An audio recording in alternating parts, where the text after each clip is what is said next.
शूल खड्ग घेऊनी विनाशण्या असुर ये बनून रौद्रकामिनी प्रकाशण्या तिमिर ये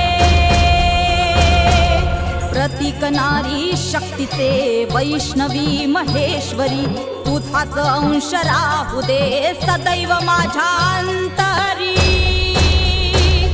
आई अंबे